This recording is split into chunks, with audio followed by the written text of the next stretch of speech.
Cette semaine, dans la rivière Valleyfield, près de Montague, on a trouvé plus de 2000 truites mortes. Et depuis hier, le bilan s'annonce inquiétant dans 2 rivières près de Souris. La rivière Valleyfield a été fermée aux pêcheurs. On cherche toujours la cause, même si on soupçonne que les pesticides provenant des champs de pommes de terre aient tué les truites. It appears to be wash-off from potato fields in an upper part of the river. La pluie abondante de la fin de semaine dernière aurait transporté les pesticides dans l'eau, dit-il. Presque à chaque année, depuis 1994, des déluges produisent des scénarios semblables.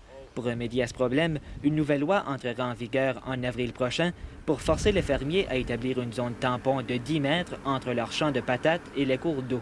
Mais est-ce que c'est suffisant? No. We certainly think that that's a good, strong step forward. Non, mais c'est un pas vers l'avant, de dire Bruce Raymond.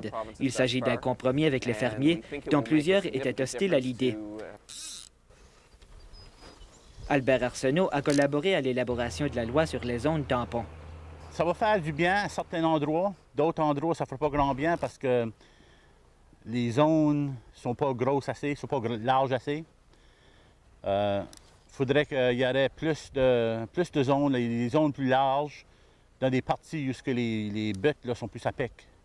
Il reste que la plus grande menace pour les cours d'eau et la vie aquatique est non les pesticides, mais plutôt l'érosion du sol.